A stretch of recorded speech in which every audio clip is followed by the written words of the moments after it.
I'm woken by the ripe, humid, warm air. It blankets me in its wet embrace. A cool breeze penetrates through the sheets and breaks past the fibers with bursts of vigor. I drag myself from the damp sheets, falling off the bed in a haggard slump, grudgingly, one leg dragging the other till I find my shower. I start a cool shower to wash some of this gross feeling away. The lather of the soap fills the air with an energetic fragrance of mint and berry. I'll admit it did give me a little boost of optimism. I could hear tapping in the living room. I wrap up in a towel and go check it out. The closer I got to the living room, the louder it got. It resembled mischievous kids throwing pine cones at my house, just without all the childish giggling and guffaws. Or maybe even the pelting of icy hail when it starts slapping the windows on a dark gray day. When I finally came around the corner, I was floored by what I saw. My window was full of bugs, cicadas to be exact, all peering in with their shiny, beady red eyes and shaking their tumbles to an aggressive, vibrating rhythm. Bodies bouncing against the glass like they were trying to break in. I've never seen so many at once. I went to the kitchen and the windows were littered with cicadas, just like the living room. It was scary at first, but after a few hours they all left and continued crawling up the pine trees outside. I guess it's just the time of year for them to start sprouting all their creepy little heads. I started up some coffee to help me catch up on my late day. I meant to get yard work done before 5, but I'd be lucky to be done by 8. Well, I better get started then. With foreboding reluctance, I head down to the basement for tools. I really need to change that bulb. This basement never fails to give me the creeps. I grab my shovel and... Damn spider. This house is going to give me a freaking heart attack. I continue to grab my garden shears and start walking upstairs, but a strange sound grabs my attention as I walk up the staircase. I focus my eyes into the darkness, trying to peer deeper. The flickering light is bringing something to shape. Huh, who could that be? I click the light and head back upstairs. I head to the front door and take a peep through the peephole. It's my neighbor Steven. Hey Jennifer, I just won these Bob Vampire tickets off a radio talk show contest and you have to come with. What is a Bob Vampire? Not what, Jen, but who. These guys are supposed to be up and coming in the industrial scene. I kinda doubt a name like Bob Vampire sends the industrial scene trembling. Do you, Steven? Honestly, I don't know. I don't really know anything about these guys, but hey, free show. I just thought I'd extend the spoils your way.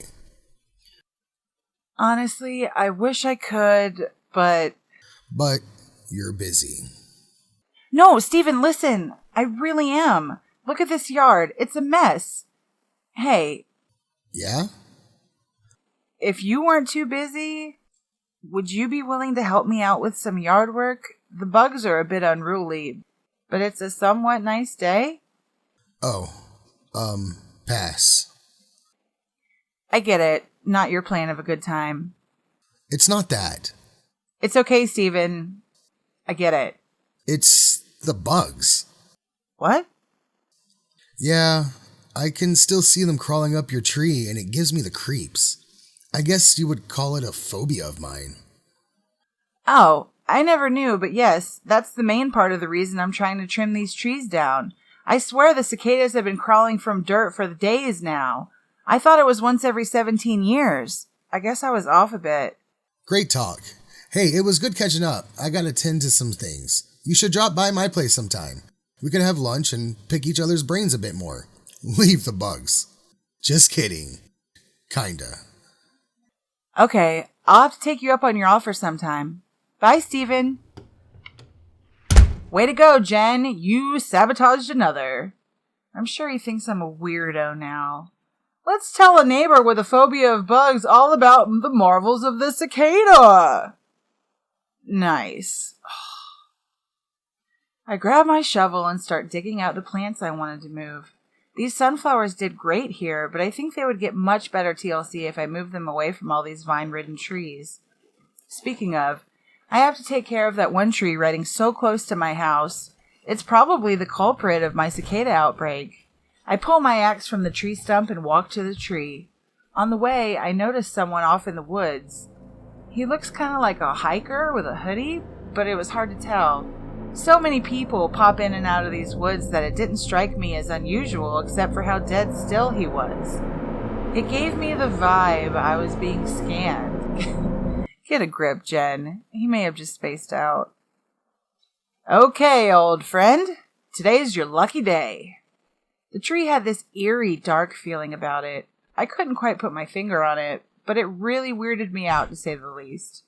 I made my first swing into the tree, and the axe head gets buried in the tree with little to no resistance. The impact caused this strange hum from within the tree. I ripped the axe from the tree trunk, and out falls a mound of rattling cicadas. The tree was completely infested by them, and they were mad I disturbed them. I felt many of them charge at me. From the hole in the trunk spewed hundreds of them. Each one hitting me felt like a small stone. I had no choice but to run inside as fast as I could. I went to the bathroom to clean myself up and noticed that I was riddled in bruises. I rubbed a soothing balm to help with the soreness. I've never seen cicadas that aggressive before. I can't get their pissed off sounds out of my head. It was like a band of mad musicians, all throwing loud shaking instruments at me. I'll take that as a sign to whip out the Merlot and call it a day. I make a call for some Chinese takeout and pop open my bottle for some much-needed couch time. As I flip through the TV channels, I notice a strange sound coming from the roof. It sounded like a raccoon or maybe something bigger. I turned the TV off to just listen to the sound. There was definitely something up there. The patter starts from on top of me, then spans off to the further side of the house. What is... I chug my glass in a desperate attempt to absorb some liquid courage before cautiously and slowly walking to the door. When I creep to the front door, I could hear someone outside. I peer into the peephole and see that no one is there. I open the door and notice some shaking in the bushes. Hello? The bushes go still. A creeping feeling crawls up my spine. I grab the little slugger I cleat by the front door and walk a few steps closer. Look, I have a bat. Just leave and no one has to get a home run tonight, okay? The bushes remain still and silent. Asshole! This is your last warning!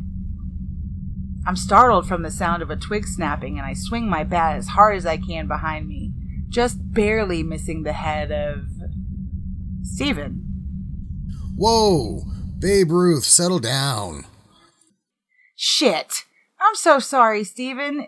It's been a weird night. I think a few kids thought it would add a bit more edge to their night if they scared the living shit out of me. I see. Well, I'm sure that bat did a trick at scaring them off. It got my attention at least. So I was just swinging by to let you know the show wasn't that good, so I ran off a bit early to see what you were up to. Aside from chasing off kids and getting chased by bugs? Your face. Are you okay? Oh, yes. A little gift from the tree in the back. Apparently it was full of angry bugs not quite ready to leave. Oh wow, they really gave you a beating. Did they take your money too? Come on, Jenn. Just invite him in for a casual drink. My mind is practically screaming to offer him a glass of wine. Just do it! Very funny. Hey, I was just about to boil up some water for coffee if you wanted to stick around for a bit. Coffee sounds great. Sure. Thanks, Jenn. Damn it. Close enough, I guess. I let him in and walked to the kitchen to start the kettle. Just make yourself at home. I'll only be a second. Stephen starts the playlist on the stereo. I turn the dial of the burner and place the water pot. I walk back into the living room and notice that Stephen is gone. Maybe he's in the washroom? I sit at the couch and scroll through the crap book while I wait. He's taking a long time in there, probably paying for something he ate at the Bob Zombie show or whatever it was called. Gross. I noticed a sound coming from the basement. It was faint, but loud enough to get my attention. I walk over to check. Hello? Steven? No response, but I can somewhat make out this vibrating hum. What is that? The sound slowly but gradually intensifies. Hey! Steven, you asshole! What? I was just wondering why you were staring down those stairs like that. It was nothing. Where were you anyway? I said make yourself at home, not play hide and seek all night. Yeah, sorry. A bit TMI, but the wings didn't sit too well with me. Figured. The kettle starts boiling. Hey, let me get that. I think you did enough for one day. Really? Thanks, Steven. I'll be in the living room. I sit at the couch for only a moment before Steven comes in with steaming cups of joe. Well, well, well. Who let the gentleman in? My lady, your cup? You're too kind for a cornball. We click glasses and sip the brown steaming liquid. You have a really nice place. It's really cozy. Have you been alone here the whole time? Yeah, I've always been kind of that way, I suppose. A lone wolf, huh? Bingo. Speaking of, I think I'm going to shut down for the night. Do you mind letting yourself out, Steven? I do mind, actually.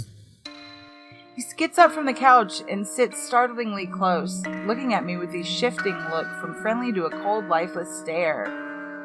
Look, Steven, My statement was interrupted when I noticed my body was becoming harder to move. My muscles were turning into mush and my bones are getting heavy. All I can do is watch in terror as he licks his pasty lips and plays with my hair, flipping it around with sheer satisfaction. Good coffee, huh? I added a little extra sugar to yours. Hope you don't mind. I've been waiting for someone like you for a long time. A doll of my own for me and no one else. He looks me in the eyes and then goes in for a kiss when... I thought you were a lone wolf, Jenn. This relationship isn't going to work if you're making up sweet little lie to your new lover, Steve. Not a good start. Not a good start at all. He takes off his belt and tightens it around his knuckle. Well, fine, Jenn. Give me the cold shoulder. But don't say I didn't try. He cranks his arm back for a heavy blow, but another bang from the basement catches him off guard. Hold that thought, Jenn. Sounds like you have a jealous friend. He walks off quietly. By the time he makes it to the kitchen, the power goes out, making everything go dark. Something rushes out of the basement and runs under the kitchen table. What the hell is that? Steven pulls out his phone and turns on the flashlight, aiming it under the table, revealing a small pot-bellied child with bulbous red eyes and a shriveled, scaly olive skin. It appeared to be eating cicadas, pulling a handful of them at a time from its rain jacket pocket and forcing them into its odd, beaky mouth. Steven pulls out a knife and starts walking towards the child. When he flips the table up, the child rips its rain jacket open, exposing a chest full of small pods with ribbed scales that vibrated and created a sound disturbingly similar to the cicadas outside. The cicadas started to surround and swarm him, hitting him as hard as an execution by stone. He would try to swing his knife to defend himself, but it was useless against their overwhelming force. The impacts were so vicious that I could swear, amongst his screams, I could hear bone breaking. He finally collapsed on the floor, unable to move. The small creature walks up to him, revealing small, hollow spikes for thumbs that it presses into Steven's eye sockets as it starts pumping something into his skull. Steven screams in agony as it seems to be pumping something into his new facial holes. You could see its stomach practically deflate as it filled his head to the point of hearing various gushing and cracking noises coming from within him. His head was engorged, almost twice its original size. The childlike creature then looks at me. Unable to move, I'm a slave to its next move. I pull its thumbs from Steven's eye sockets, letting him collapse to the ground like a bag of rotten meat. It walks to me slowly, till it's only inches from my face. It's so still. What is it doing? It continues staring at me with this calculating stare. It pulls off its jacket completely, exposing its massive wings that span much larger than its own body. They flap and vibrate against each other in unsettling unison. It starts to hover over me, then blast through the living room window, sending shards of glass everywhere. I'm still unable to move, but relieved it's gone. Maybe it was protecting me? I'm not sure, but I'm dying to be able to move my limbs and get the hell out of here. I think it's finally over. After only a moment of silence, I hear something. Steven, his skull is moving, pulsating. It starts to crack and split, revealing a brood of large, pale larvae exploding onto the floor. They danced, wiggled, and crawled all over the kitchen. And they made these painful wailing sounds like a crib full of newborn babies. The viscous sounds they made, slipping and squeaking on the hard tile floor with their fat, grubby tails and tiny finger-like appendages, filled me with dread and nausea. The closer they got, the more I could make out their horrifyingly baby-like facial features and slimy onion-shaped heads. As they start to desperately slither closer to my motionless feet, I'm overwhelmed with a terrible realization. It spared me only to be their leftovers.